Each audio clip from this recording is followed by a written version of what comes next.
I'm sure you know what the word nationalism means. That's something very, very important, and nowadays is the origin of a lot of problems. So in Spain we have domestic problems with these nationalisms, with these independentisms, in Catalonia, in the Basque land, but also in other countries there are problems related to nationalism. Part of the Ukrainian-Russia conflict is based on nationalism. Russia, Vladimir Putin, doesn't recognize Ukraine as an independent country. Actually, there are regions in Ukraine that are being named as different countries. They want to be independent, or they want to be part of other country because they consider themselves not Ukrainians but Russians. So this problem, nationalism, is a huge problem, and this concept started in the 19th century especially. So if we check for nationalism in the Wikipedia, for example, so you can see that nationalism, it's just an idea, it's a movement. It's based on the idea that a nation is the same as a state, but sometimes it's not exactly the same. For example, Indians in North America, what nowadays is the United States, they said they were nations. Apaches, Sioux, they said they are a nation, but actually they didn't have a state. They were groups of tribes who were hunting, and they were most of them nomads. They went from here to there, and they hadn't a state. But nationalism said a nation and a state is exactly the same. And they said if there are certain characteristics we have in common, we have the right to create a state. So this is the reasons every nationalist gives. And that's going to be really a problem in this Europe. If you take a view of this map, you can see the states that exist. And this is very simple. For example, the blue one, the Confederation of Prussia, the Kingdom of Prussia, it was a mix of states. There are other states so small that we cannot see in this map in Germany. So in Italy, you can see here there is a Kingdom of Italy, but at the beginning of the 19th century, Italy was divided into a lot of different states. So there are a lot of states because they have something in common or something different, and this map is going to be reorganized during this 19th century. So what is the nationalism?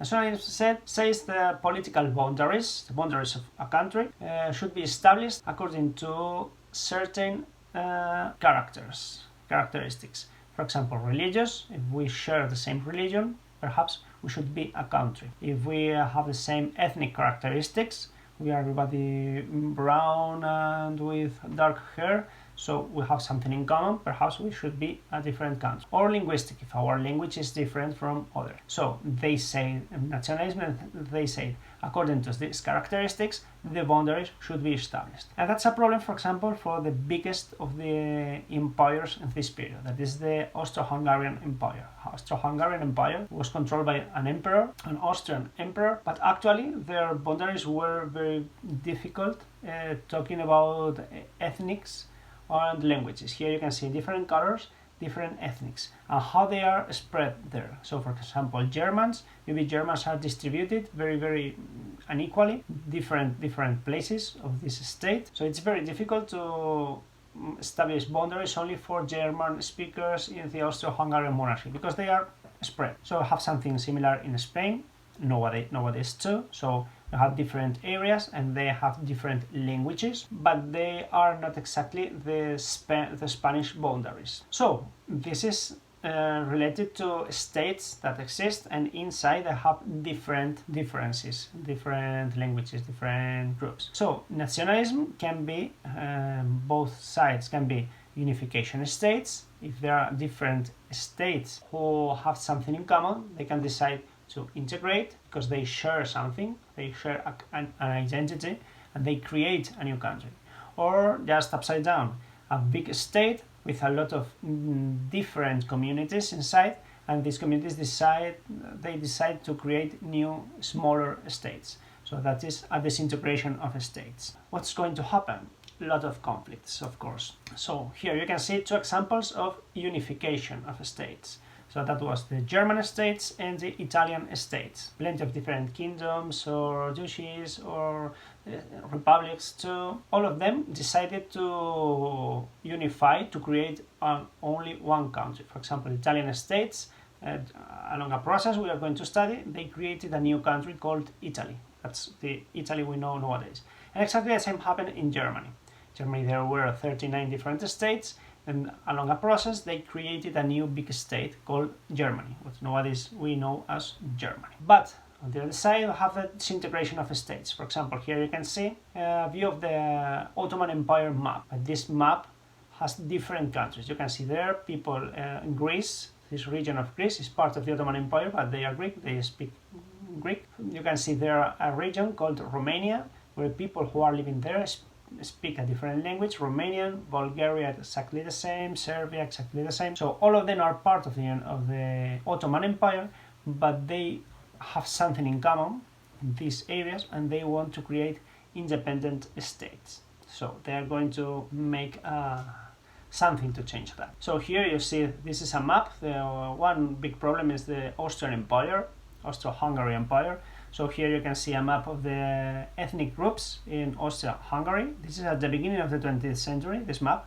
In the 18th century in the 19th century is exactly the same. This is the ethnic map, and these are the provinces in Austria. As you see, they are not exactly the same. They are a bit different. So there are people who probably consider themselves as in the wrong province, or this province is not according to my language, my religion, or whatever.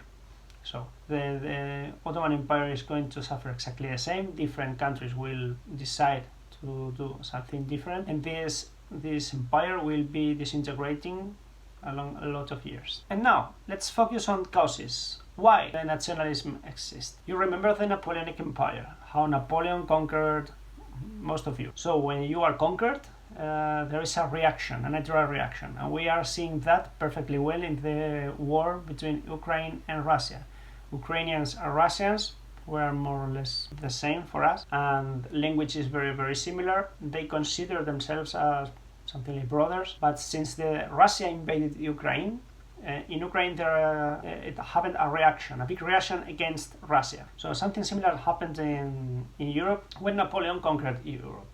People who were conquered by the French army, they reacted and they said, no, we are not part of this empire because we are different, because we have a different language or whatever. So there is a reaction against the Napoleonic invasions. And at the same time, this period, 19th century, is the age of Romanticism.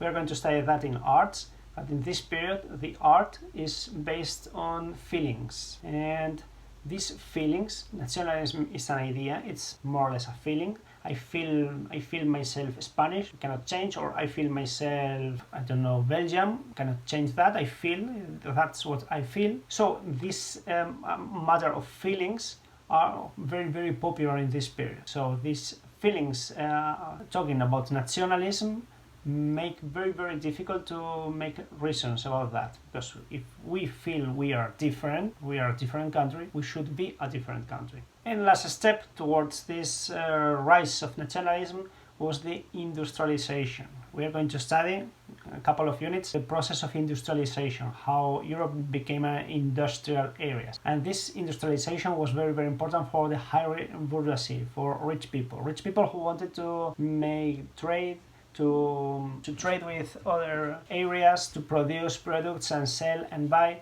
And for them, the boundaries in a country were a problem.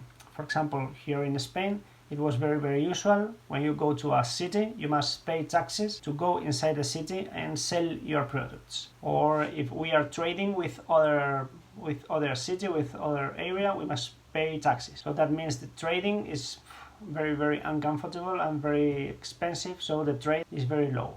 So these people, these rich people, they want to change that. They want to unify, to eliminate these taxes, these boundaries, just to trade freely. So these three factors, Napoleonic Wars, the industrialization, and this romantic feeling, this romantic art, combined led to a rise of nationalism. So every country tried to recognize themselves as different. They pay attention to their past, their legends, to explain how they are feeling different and how they should be a different country.